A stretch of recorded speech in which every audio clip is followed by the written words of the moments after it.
Undercover Jet Setter. Travel. Going all out to know your family history? Hear from the author who uncovered the story of his father and uncle during World War II fighting the Nazis and the Soviets. And the story comes full circle in his European homeland in just a few days from now. It's a fascinating and inspiring story that could help your family history research. Cheers, everyone. John Daly here with Undercover Jet Setter. The book is called Captured in Liberation.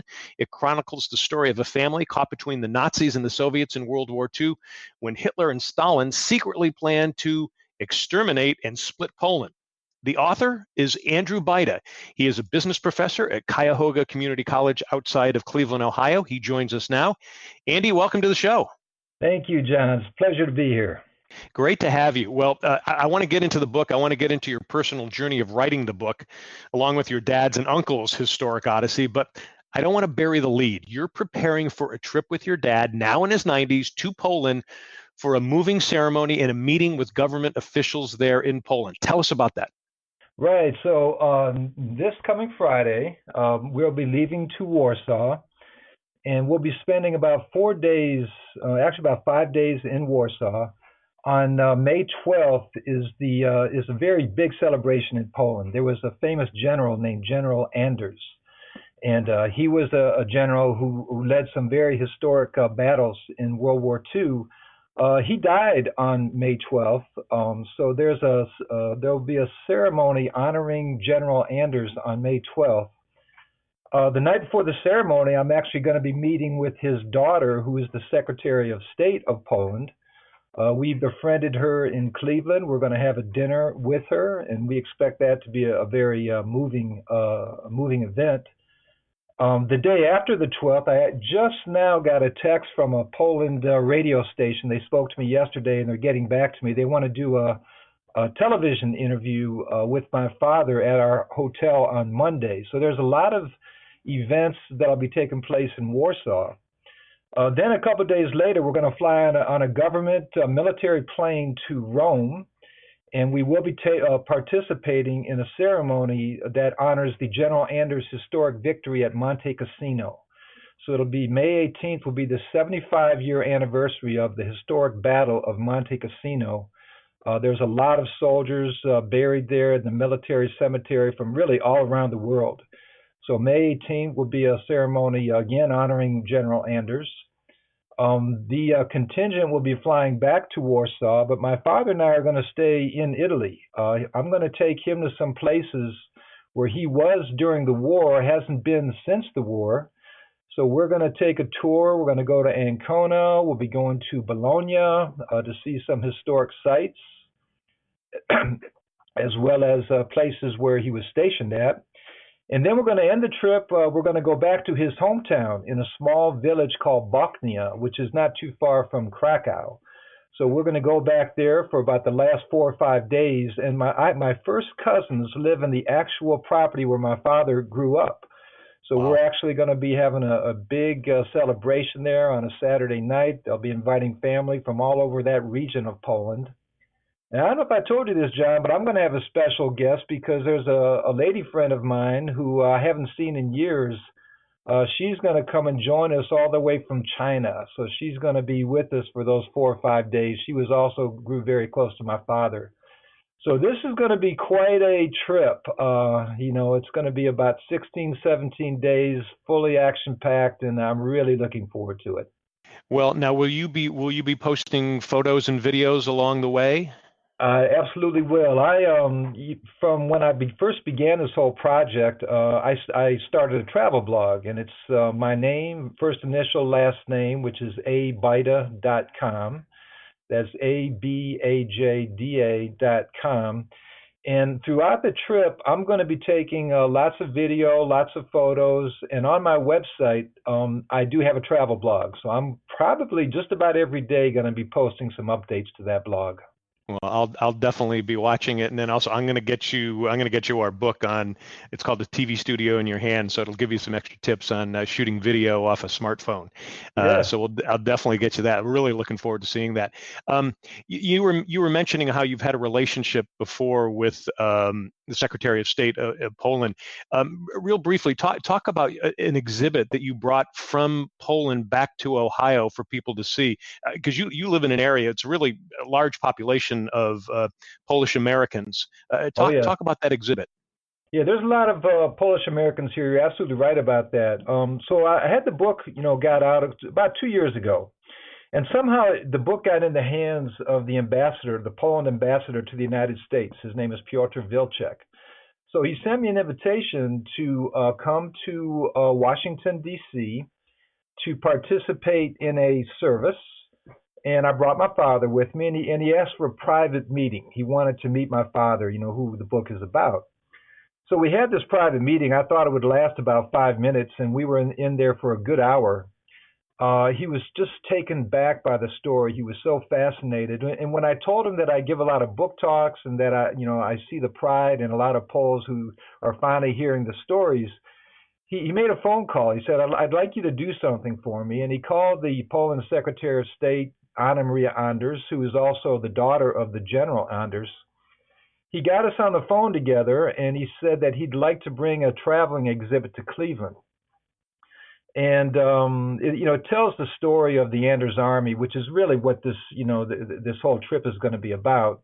Mm-hmm. But he also asked that Anna Maria come and join us in Cleveland, because Anna Maria is an avid spokesperson for her father, for the Polish military.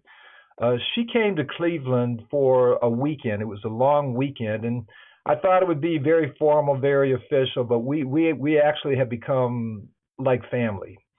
We had some parties. I took her to a Browns game on a Thursday night. It was the first time the Browns had won in 2 years, so she says she was the reason. I gave a talk a couple of days later. I presented her with a Browns jersey. I have it on video, and she was just, it was very emotional. It was a really fun whole weekend of events. So ever since, that trip, we've actually stayed in contact. We become quite close. She's very excited because just recently she's been appointed to be Poland's ambassador to Italy. So that's a real honor for her, and it's a natural fit for her. So as I mentioned, we're actually going to have dinner with her the Saturday before the reception honoring her father. And I'll tell you something else, John. My father has a gift he's going to give her. When he was in a prison camp in Romania during the war, he managed to get a compass from one of the Romanian soldiers, which he used to guide his escape. Wow. This is a beautiful compass. It's in a leather case, beautiful compass, and he's going to present it to her when we have dinner on the Saturday night. Wow. And he wanted to give her something. He couldn't figure what to give her, and he came up with this idea. He's going to give it to her, and he's going to say, this is the compass that guided me to join your father's army, and now I give it to you to guide you in your journey. So I'm definitely going to take some photos of that moment. Wow, that's fabulous. Just real briefly on the exhibit that came to Cleveland, is that exhibit still there, or has that been just had a short? It is still in Cleveland. I actually used it a number of places. We had talks at local universities, libraries. It is going to be going to Chicago, so I probably won't have it much longer, but it is going to be traveling to Chicago. But it's an exhibit that has about 16 panels that all show the story of the Anders Army. It's titled The Trail of Hope. And it's based upon a book that Norman Davies had written about the Anders Army called The Trail of Hope. So the exhibit just kind of it tells the story of that Trail of Hope. Okay, so just for anybody who's listening, in Cleveland, where is it now, or can they go see it now? Well, right now it's in my bedroom. Okay, where's your bedroom? No, we can now. So if people would like to reach you or find out more about this, the best way is to go to your site, the abita.com. And you bring up a great point. We do, and until Chicago officially, asks for it, because I've been told, they're getting it next. But until that's official, and when I come back from my trip to Poland, I still do have it. So if anybody, and it's a beautiful display. Everywhere we've had it, it's been very moving. We normally keep it up, at various venues for about a week, and it's drawn some nice crowds. And there's in this area, Buffalo, is not far away. There's a lot of Poles there. But Mm-hmm. yeah, if anybody is interested in having the exhibit, I can't say exactly how long, but they can certainly contact me. And as long as it's in my hands, I'd be happy to make it available. All right, cool. We are talking with Andy Bajda. He is the author of the book Captured in Liberation. You can get the book at his website, and he just gave you the site. Let me give it to you again, www.abajda.com, and that's abajda.com. Bajda is a Polish name, so the J kind of sounds like a Y. So again, the website is www.abajda. Just think of JDA, John Daly afterwards, ABA, and you can easily come up with it that way. If you can, just give me a quick synopsis of the story in your book and how your dad and your uncle connect to the famous Anders Army. Right. So September 3rd of 1939, in a small town of Poland, which is Bochnia, Germany had already invaded Poland on September 1st, and that was the beginning of World War II. So my father and his family, a group of 12, all got on a horse-drawn carriage to escape the invasion, which they knew would be coming any day. And it actually came the night that they left. They went on a journey east, thinking they would escape the German invasion and be safe. But after 12 days of travel, they found out that the Russians invaded from the east. As you had mentioned, Stalin and Hitler had a secret pact to invade and conquer Poland. So the family found themselves in a quagmire. They were in the middle. They were all of a sudden refugees away from their home, and they were in the middle of both the Russian and German occupation. Saw a lot of things, a lot of people being shot and killed and taken prisoner. They actually were hostages in a small monastery, crowded with hundreds of people, and that's where the story begins. And from that point on, my father, they did end up making their way back to Poland. They actually felt being in their hometown under German occupation was the lesser of two evils between being that or being a refugee in the Russian occupation, which just goes to show you how dire their situation was. I had an uncle Stefan who, he didn't want to just, lay around while all this was happening. So he left on a quest to join the army to fight, both sides. He was captured by the Russians, tortured, sent to Siberia, which, he thought was going to be his death sentence. My father was sent away. The Germans sent him various places to work for them, but he escaped from that. And he got word of Anders' army. It was an army that had formed, an army made up of the prisoners in Siberia who were eventually released, because after Germany went into Russia to invade Russia, Stalin actually released all the prisoners, hoping they would fight for his Red Army. Mm-hmm. And that was where the Anders Army was formed. So it was an army of Polish soldiers who were released from prison. A ragtag army started with 20,000, soldiers. It grew to about 60,000 soldiers. They eventually escaped, from Russia to fight with the English. So my uncle was on that, part of the journey, joining the Anders Army. Meanwhile, my father, who was forced to work for the Germans, he was getting word of the Anders Army, and he was on a quest to join the Anders Army. So he basically traveled all across Europe. He escaped from a work camp in Austria. He was captured in Romania. He escaped from that, and he eventually did join the Anders Army in Italy. He eventually did reunite with his brother Stefan, so they both came different, I'm not sure if I can say that word right, different routes to get there. but it's just a fascinating journey. It's a fascinating journey of how they survived, how they met, how they participated and fought for the Anders Army. And as you can imagine, there's a lot of adventures along the way. So it was a really fun story for me to write. And it's really fun for me now to share the story with other people and have people learn and understand the bravery of those Polish soldiers and just how pivotal they were in the Allied battles, that took place during World War II. And also, the formation of the 20th century after that as well.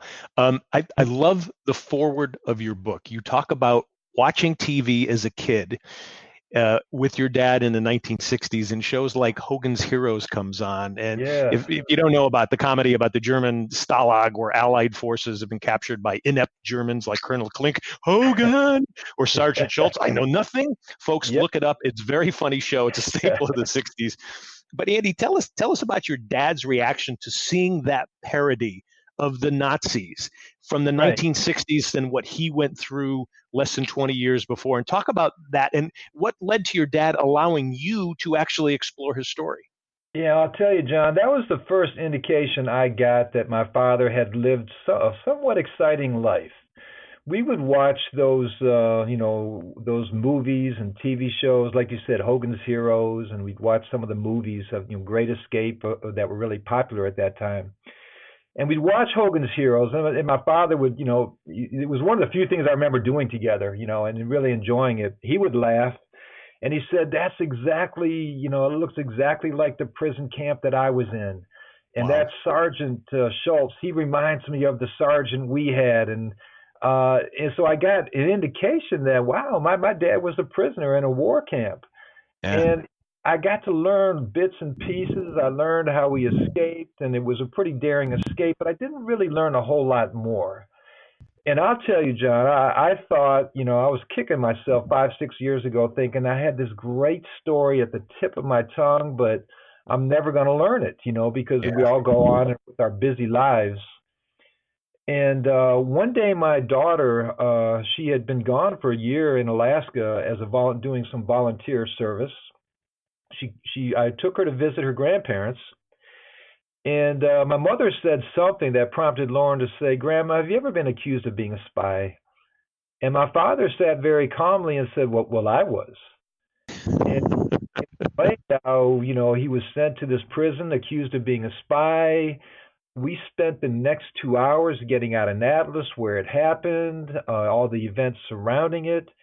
So I spent the next, year plus just every weekend going there to visit to learn more of the story. And the more we talked, the more he remembered.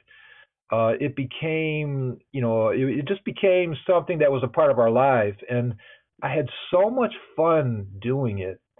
I had so much fun talking to him. And I was recording everything, and I was writing things down, and it got to the point that I said to myself, this would make quite a book. So I started, chronicling it, and I probably had about 100, 150 pages, and I was about ready to publish.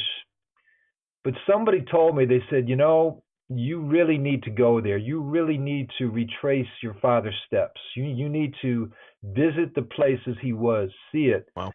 And that's when I planned, that was in the summer of 15, I planned a 6-week trip to Europe. And that made all the difference in the world. When I came back from there, my eyes were opened. And then, of course, it brought more things for us to talk about. It created more awareness of him. And it just hasn't stopped from there. I mean, we just, have continued this journey. I finally did get the book published, but I'll tell you, John, since the book has been published, so many things have happened and so many new things I've learned that I'm actually working with my publisher to do an update. And we're going to, after I get back, I'm going to finish my writing and probably add about 50 pages to the book with some pretty incredible stories. And so, and I don't know where it's going to end. I mean, it's just been a fascinating journey. Wow, that's So that's fabulous. I want to get into a little later on, how other people can do it and tips that you might have. But what has the book done for your dad? I mean, he's 95 now. What has it done for him? man, it's like I don't know where to begin. It's changed his life. I actually I did a video. I had a group here at the college that did a video for me, and it was a beautiful job they did. And basically, it was to capture the story of the Secretary of State coming here, and and just to see my father, how happy he is. And I mentioned in the video that I truly believe that my father's 94th year, at the time he was 94, may be his happiest. He is. You go to his house. We unfortunately we lost my mother about a year ago, Yeah. and my father was her caretaker. He was there for her. He made sure that she would always stay in the house. But he's though now his life is kind of taken on a whole new aspect, a whole new journey. His room is, his house is just filled with books. He was There was a big celebration in Cleveland last weekend, a Polish celebration for Constitution Day. They asked him to be the grand marshal of a parade. Oh, So wow. here I am sitting with him in the back of a car going through the Cleveland neighborhood in a parade, and the smile just won't leave his face. He is just living a life that after his story be hidden all these years. He's a very humble, quiet man. I even asked him. I said, "Did you tell your friends you're in the parade?" He said, "No, I didn't want to. I don't want to sound like I'm bragging." But you can just see his joy, his happiness. I have pictures with him and the Cleveland mayor together, and it's hard to explain just how. And if you look at the website, the videos, the pictures of him, you would just see the happiness on him. So Wow. it's really cool for me to see this quiet, humble, religious man who kept this, story to himself, and raised a family, through hard work and all that. That all of a sudden he can enjoy the fruits of his labor, and he's almost like we all laugh. He's becoming the rock star. So it's really been a lot of fun for me to see that, and I'll be with him on this trip to Europe. People say, how can your dad travel? He's 95. We're going to be 17 days in Europe. He's probably going to be the one I'm probably going to be the one dragging. He's just got so much energy. He's so excited about this trip that I'm really looking forward to going on it with him. That's so good. I'll be anxious to see the video and the photos as well.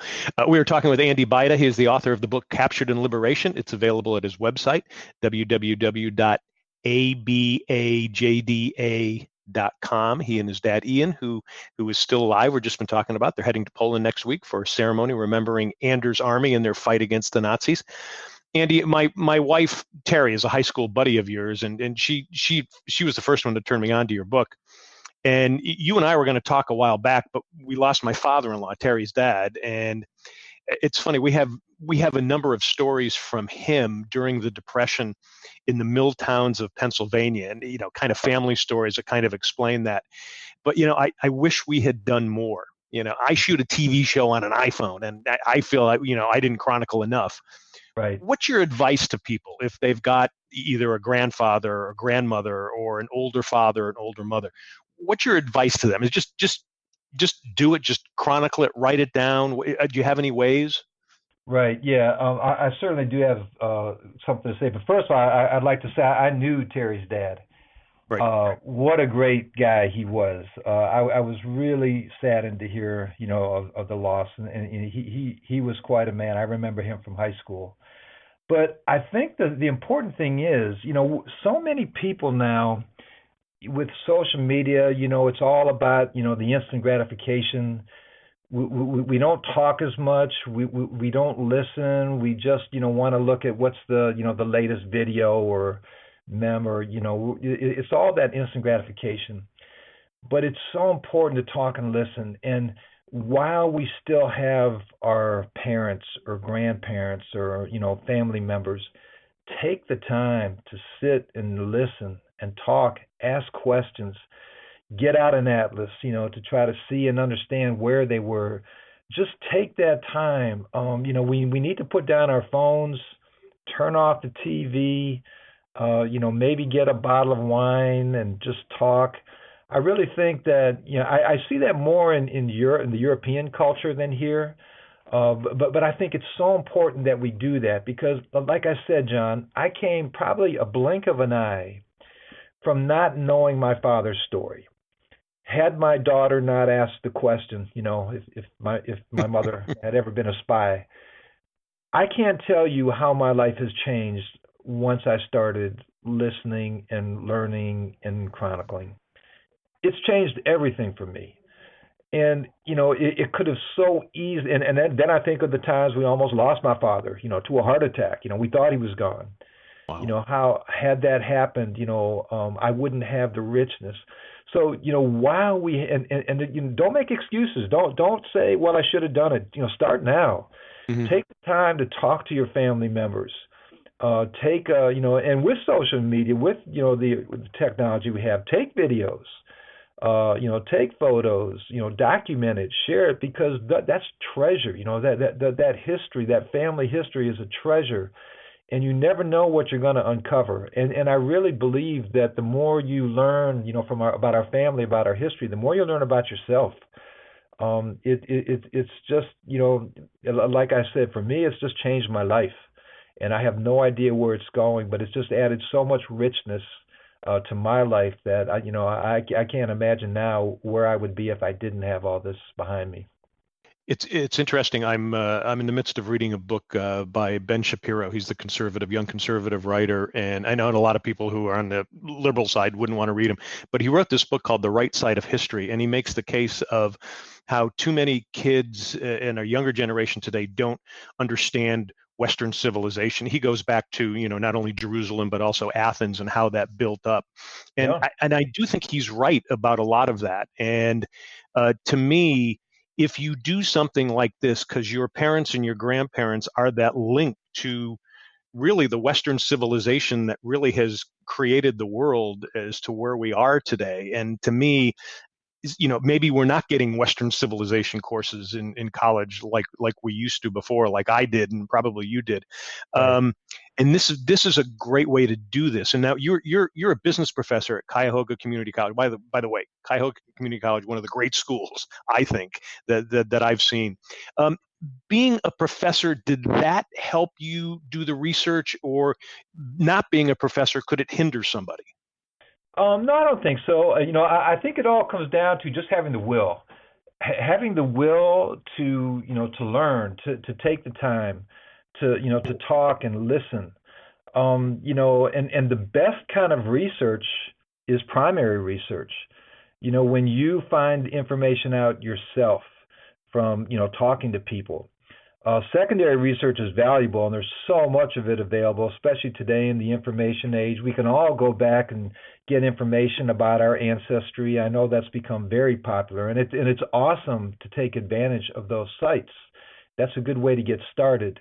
But there's nothing like primary research, of just taking the time to talk to people. And you talk to one person, you learn a story, and that leads to something else, which takes you to somewhere else. It's like you become an investigator of sorts. It's fascinating, like the journey that it will take you on.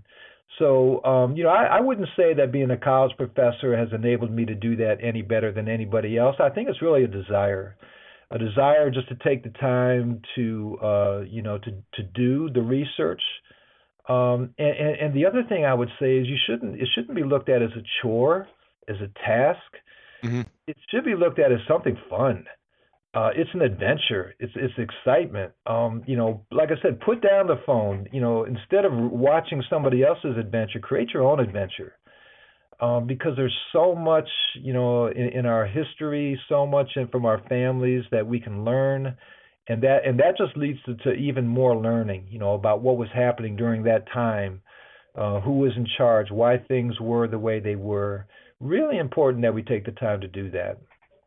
So if you were to give us like two or three tips, the first one is just sit down and record your parent or grandparent.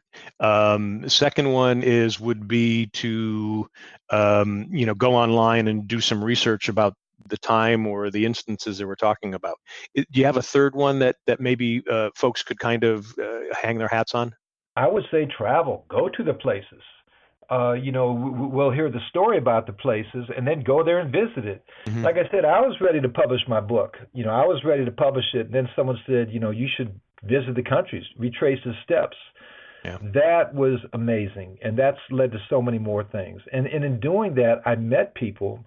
Who have become lifelong friends. I'm going to go back on my trip, next week and see people that I met in the summer of 15 who have done so much for me. And they'll introduce you to other people, and before you know it, you've got a web. Your network is just expanding. You just keep learning more and more doors open. So while it's good to sit at your computer and gather information, and that's certainly a smart thing to do. I would say get out, go and travel and visit the places where this has happened, because that opens up a whole different avenue. It's interesting because one of my first books, I talk about navigating a media biased world, and I have a system called the Royal system, and it's read, observe, in other words, go there, like you're saying, and interview, and then the L stands for learn, and putting it all together. And one of the other things that I tell people is if you want to get rid of bias or your media bias, you really want to understand what's going on, start traveling. Start seeing the rest of the world, how other people are, how other people live, and you'll get a different perspective from them. So you're hitting everything that I definitely talk about. Talk about the research in Poland, because for someone like me, I'm of Irish descent. I can go there, and most of the stuff's probably in English that I could do some research. Was it difficult for you going to Poland? That does add a little bit of different challenge. And I actually traveled by myself through, 6 different countries with 6 different languages. But, to me, that's part of the fun, because, when you do travel, you find ways to communicate with people, which does open doors. And typically in Europe, the younger generation particularly, they speak English, at least passable English. So you can typically find somebody, who can help you. But there are still ways you can communicate. I'll give you an example. I went to Austria, in the small town where my father was sent by the Germans to work during the war. I went back in the summer of 15. I wanted to go to the house where my father was actually at a butcher's farm, where he was actually working. I knock on the door, and the housekeeper was there, and I said I was wondering if if the Schusters still live here. She looked at me strange and eventually invited me in, and took me to a room where there was an old woman laying in bed, and she looked at me like I was, an alien, and I was talking. She didn't understand a word I was saying, but eventually I said Marion or Ian. My father's name Ian, long as Marion. I said Ian in Poland. Her face, the expression on her face just changed. Tears came out. She was a little girl when my father escaped the farm. Last time she saw him, they woke up one morning and he was gone. And here, 60, 70 some years later, his son comes to the house. She spoke nonstop for an hour in German. Unfortunately, wow. I didn't understand what she was saying, but we communicated enough, and she brought out photos. And, I was able to take, pictures of a lot of those photos and learn and at least get a feel for, what the house was like. So, it was nice, for my father to tell me about it. But when I went there, even though we couldn't speak the language, what I experienced in that visit is something that I'll never forget. So, I wouldn't let the language barrier slow you down, from doing research. In fact, it actually creates more excitement and adventure. And man, what you said something that was so true. The best way to remove bias is to actually travel. We get news here that tells us, one thing based upon somebody's viewpoint. But when you go to a country, you see the people, live with them, see how they live, you will have a whole different perspective. And that was really good advice that you had mentioned there. All right, we are talking with Andy Bajda, the author of the book Captured in Liberation.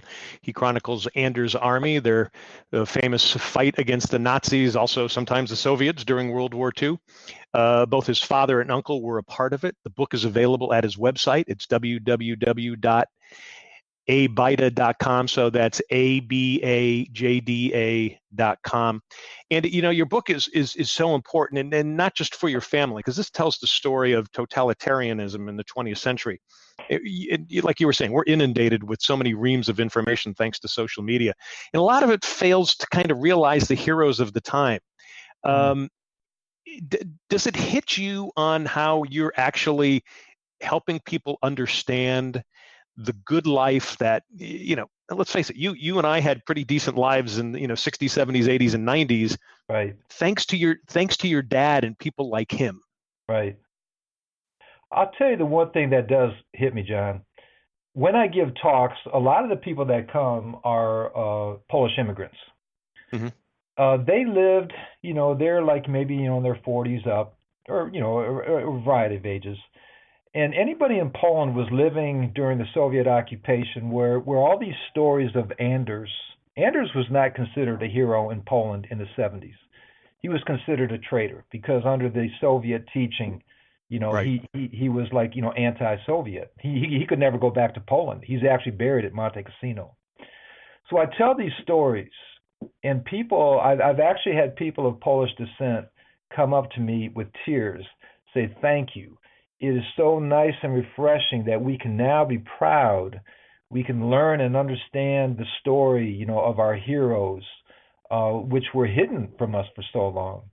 So, it's really rewarding for me to see, how so many people from Polish descent can feel proud. And it's also important for young people here to know and understand, the true history. And these things that we learn now should also be signs of what we should not allow Mm-hmm. to happen in the future, because there are certainly lessons to be learned. You mentioned about the totalitarianism. It's dangerous. Too much nationalism. It is dangerous. We're better when we're all working together, towards peace than we are, in this nationalism that where countries are, kind of attacking one another. But there are so many lessons that are to be learned. So you're right. I mean, I've learned a lot from this, from this journey that I've taken. And you are right too. We should be very thankful and appreciative for what the people of our parents' generation did, because they were the greatest generation. The hardships that they suffered, we can't even imagine today. And it's important that, we acknowledge that and understand that, but also learn from that so that we don't allow those same mistakes to happen again. No, I agree. My dad also fought in Italy, so and he's been long gone, but I got as many stories as I could have. His stories were more. He ended up being a chef for the generals, and he knew opera, so he actually directed opera when he was in Italy. He says that was the greatest time of my life. So I wish he was still alive. He could tell more of those stories. Right. You mentioned on this, things kind of come a little full circle. Germany is now a part of the EU, no longer a military threat. The Soviet Union is really no longer communist. It's actually, a lot of people would say, a totalitarian dictatorship. A lot of, neighboring states there think that they're being threatened again by the Soviet Union. Right. We're seeing a wave of nationalist populism that's sweeping Yep. that area in a good part of the world. A lot of it has to do with anti-immigration. Poland seems to have moved in that direction. Let me ask you: do you agree, one, with that assessment, and what do you see when you're over there as far as what's happening, politically and geopolitically? Yeah, and this kind of brings up what you said earlier about, to remove biases. It's really good to go someplace. So, I've spent some time in Poland in the last few years. I'll be there again next week. And what I see when I go there, well, the one thing you don't see is you won't see a lot of immigrants. You won't see people of color, so that you won't see. But what you do see is, it's a free country, free election, free press. The press is actually owned, about 70% of it is owned by liberal, companies. You do have the people who have, the freedom to make decisions and choices. And the other thing to keep in mind that Poland, throughout their history, they have been invaded and Poland was literally wiped off the map For 150 years. I was actually the MC at a concert, so I'm learning a lot of this stuff myself in November. November 11th was the 100-year anniversary of Poland's independence because for 150 years, there was no Poland. They had been invaded by Russia, by the Prussians, by Austria. So they're very sensitive. You can understand why they would be sensitive, in terms of having people come into the country. Mm-hmm. Now that being said, I think and there's a lot of discussion in the government. There is something to be said for allowing immigrants to allow new ideas, and I do know they allow a lot of people from the Ukraine in, but there needs to be discussion. Immigration is a good thing, but it needs to be done responsibly. And certainly in Poland, their situation is a little unique. They're not like the United States surrounded by oceans. They're surrounded by, over the course of history, have been natural enemies. So, I can understand why they would do a lot to protect their autonomy and make the decisions. But there's a lot of lively debate there. You're right. The current government, does tend to be more right, more protectionist. But I also know that there is a lot of very healthy discussion that takes place. They love to talk politics, and people are free to make their own choices. And would you recommend it as a place for someone to visit? Let's say, okay, I'm not of Polish descent, but I love going to new places. I have not been to Poland yet. Would going to Warsaw or Krakow be a good trip vacation for somebody who likes to explore? I would put Poland very high on the list. I absolutely would. It's probably not, something that you would think of, and not necessarily Warsaw, but Krakow is a beautiful city. Mm-hmm. Gdansk on the Baltic Sea is a very historic city. Zakopane is in the mountains. You're literally in the mountains right on the border with Slovakia. It's a beautiful country. And it's become to the point now, people in Poland live very good. I was there 20 years ago. It was a much different country. Today, you wouldn't feel much different from traveling just about anywhere in the United States. Mm-hmm. But you still have, the villages, the hamlets, you have the culture, centuries-old churches.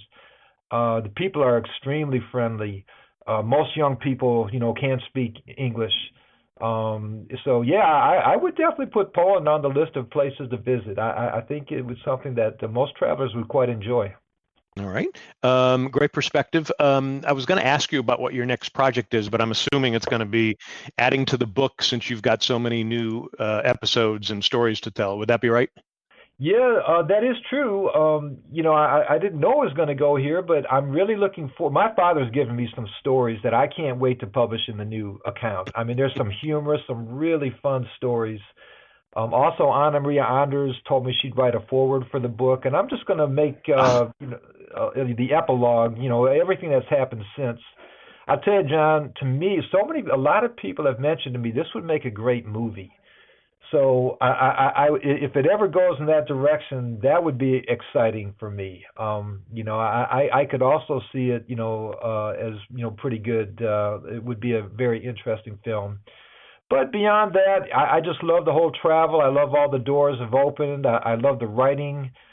So whether it be this book or tied to this book or something else, I'm going to keep the ball rolling here.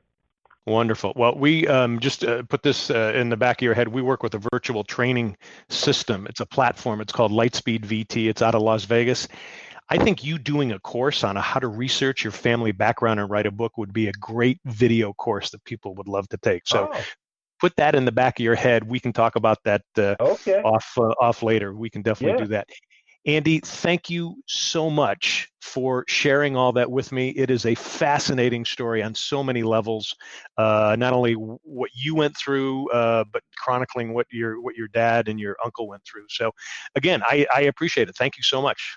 Oh, it's my pleasure, John. We are talking with Andy Bajda, the author of the book Captured in Liberation. I urge you to get this book even before he puts all the other stuff in. You can get the other stuff later. It's available at his website, which is www.abajda.com. That's abajda.com.